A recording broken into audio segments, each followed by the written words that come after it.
kérdéseket vetnek majd fel mindannyiunk számára a következő években, hiszen az Oroszországhoz való viszony történeti aspektusban, amit Mirabel Ágnes az elmúlt évtizedekben részletesen elemzett, mindig értékválasztást is jelentett. Értékválasztást jelentett 1849-ben, értékválasztást jelentett 1918-ban és 1919-ben, értékválasztást jelentett 1945-ben, értékválasztást jelentett 1958-ban Nagy Imre kivégzésekor, értékválasztást jelentett az elmúlt 20 év minden kormányzati döntése alkalmával. Aki Oroszországhoz közeledik, lehet, hogy gazdasági értelemben ennek a közeledésnek, ennek a korrekt kapcsolatnak nyertese, győztese, zsermei gyarapítója lesz, de fölad valamit a demokrácia, a szabadságjogok gyakorlása tekintetében.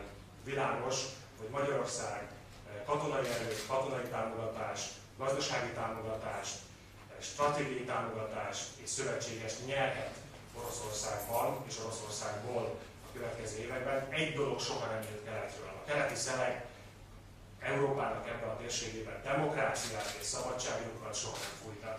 És azt gondolom, ennek a képnek ez a legnagyobb tanulsága, hogy részletesen megismerhetünk egy gazdaságpolitikai rendszert, ami ki és fölépült Oroszországban Putyin kormányzás alatt. Egészen példamutató, orál history formájában megismerhetjük a szereplőket egy lexikonszerű példatárban ebben a könyvben,